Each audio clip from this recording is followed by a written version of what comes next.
Hi, welcome to Life and Faith from the Centre for Public Christianity. I'm Justine Toe. Well, the Peter Allen song is I Still Call Australia Home, and it's about the longing for home that Australians abroad feel for their home country. Well, the Immigration Department has a slogan on its website that plays on that song. The slogan reads, "No way, they will not make Australia home." Of course, the they in question are the asylum seekers who are trying to reach our shores and establish a new life for themselves. Now, both of these instances, the Immigration Department slogan and the Peter Allen song, express the profound longing for home, and that's what we're going to talk about today. We'll also include, a rumination on the spiritual dimensions of home. We've got an interview today with Jared McKenna. Jared is the National Advisor for Youth, Faith and Activism for World Vision Australia. He's also the co-founder of First Home Project, which basically welcomes refugees and new arrivals to the country to live with him and his wife for a year so they can get established. Simon Smart will also be talking about home and the appeal that it holds for us, but that's later in the program. Like many Aussies our age, we want to buy our first home. Maybe a bit different to other people's first homes, our first home will be their first home too. Jared and Teresa are trying to do something that I dearly would love to do, and that is to not only wish that they could provide shelter for people at risk, but they actually intend to do it.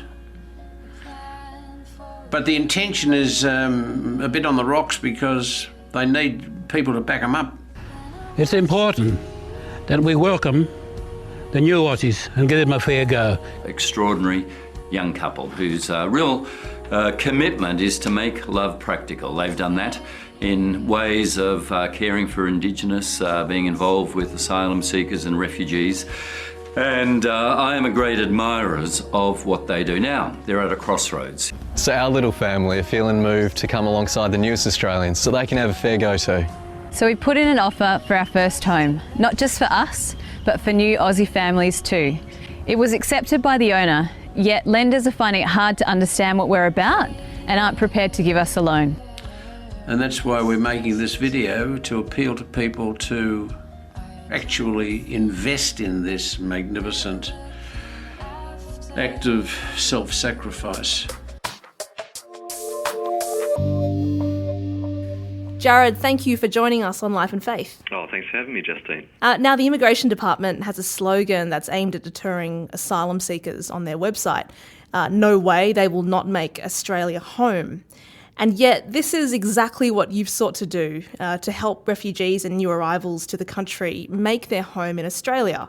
So let's talk about First Home Project. Where did you first get the idea from? The idea for First Home Project actually started much earlier, maybe around 2004, when the first time we started visiting people who were in detention. And that was just out of concern and wanting to show friendship. And when our first friend, Ahmed, was given a bridging visa, he came to stay with us. And that was the start of many people who came to live with us and the start of new friendships. But we soon realised, Justine, that while we might be able to provide a strong friendship network, it was quite hard, particularly for families, to be able to enter the rental market in Western Australia, where there's only 2% opening. So it's, tricky for most people, let alone if you've got post-traumatic stress disorder and English is your fifth language. Was it the case, do you think, that you were just disillusioned with the political deadlock around this issue and just wanted to kind of extend hospitality to other people and make your own contribution in that way? For us, the impetus, I guess, was our own Christian faith, and I guess realising that Christian hospitality calls us to welcome the foreigner. The term xenophobia is often thrown around. I think I was in year 9 at school when I first heard it used in an interview with Pauline Hanson, which calls the please explain response. And what I find interesting in terms of the New Testament, there's a word philoxenia, which has got part of the same Greek word, xeno, meaning stranger or foreigner. And philo, of course, is the word where we get the city Philadelphia, the city of brotherly love.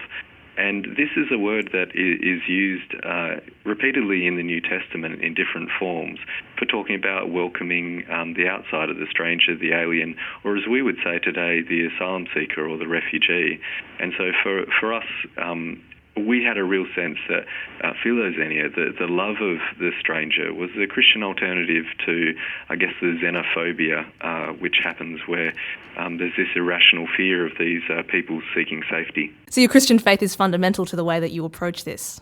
Definitely. I think the imaginative space that prayer and the centrality of the Christian tradition for us, I'm not sure these responses could have come from anywhere else.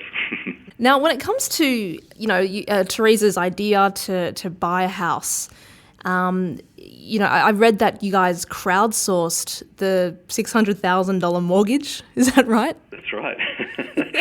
Which wasn't our initial intention either. So initially, I have a national role with World Vision Australia, and Teresa has a great job as a social worker with people that are vision impaired, working with children. And we would have qualified for a loan with most banks if it was a normal house in a normal kind of situation. And that's what we thought we would get. We were quite surprised when 14 different banking institutions actually said, no, the property is odd. Even though it's zoned residential, it looks like it's a commercial setup given the size of the property. And so we thought it was game over. And so we went ahead with crowdsourcing the mortgage. And in 14 days, the Australian public, and we should mention not just the Australian public, but people internationally as well, came forward and said, if banks aren't willing to be the bank, we are willing. And we know your track record working with people who are marginalised, and we'd like to back you. So, and you first moved in Christmas, at Christmas time in 2012 with two families, is that right? That's right, yeah. What was the first year like? The first year was great. I think the best kept secret of First Home Project is how much fun we're actually having. These people are remarkable, and we talk about what's needed is not a hand out, but a hand up. If you can survive like one of our families, 17 years in a refugee camp, or if you can flee a war-torn country and survive a horrific journey on a boat because there's no other way provided and arrive, my response is you should be welcomed with a standing ovation. These people have get up. These people have that kind of can-do attitude, and all they're needing is a fair go. And so what First Home Project provides is a fair go. So take the first family that moved in on New Year's Eve. So there was room at the inn, we like to joke. And the first family, the father was living on a couch at one friend's place, the mother staying with other friends, and their children staying with their grandmother. And this is simply because they couldn't crack the rental market in Western Australia.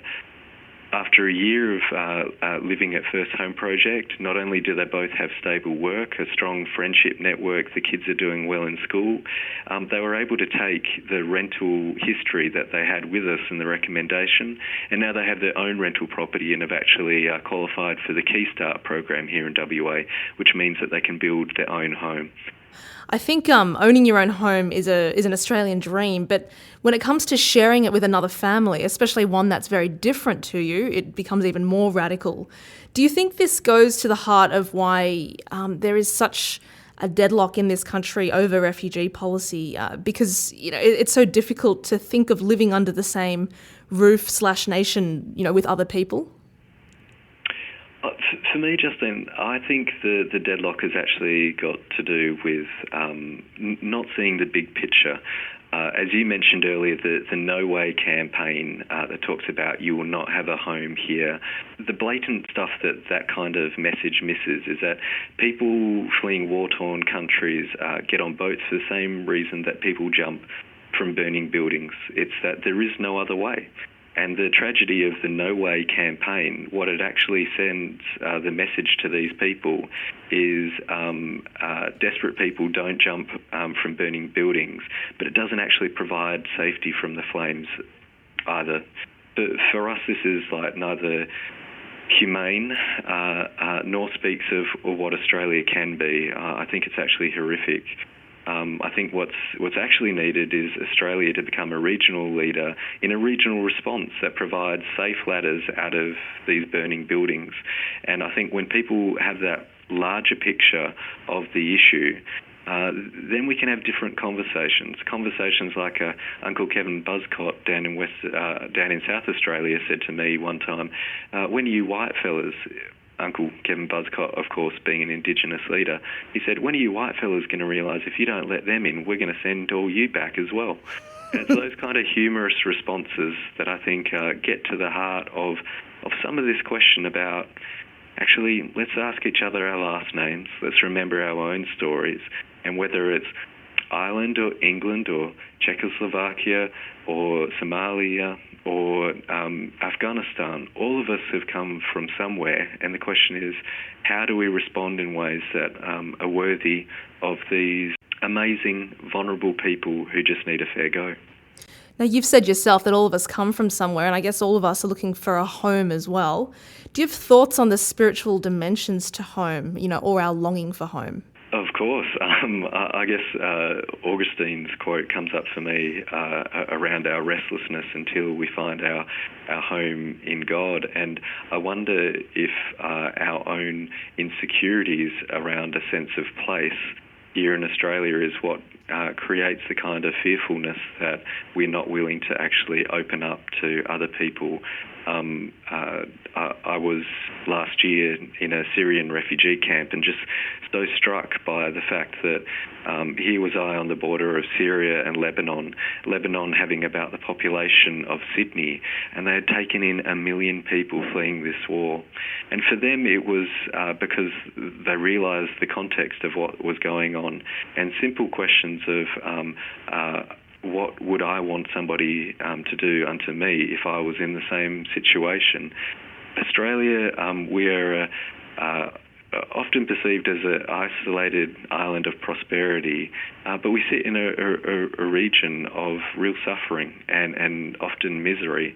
And I think if we can actually become a regional leader in responding in ways where, strangely, we will find our sense of home as we open our home up to others. That was Jared McKenna, co-founder of First Home Project. You can catch more of Jared at the Rethinking a Public Faith conference. Go to rethinking.net.au. Now, Simon, you've done a lot of thinking about home and its appeal, but what does it personally conjure up for you? Home for me sort of represents a place where you're completely yourself, where you kind of can shed the masks, if you like, of having to be a particular person. You can just be yourself.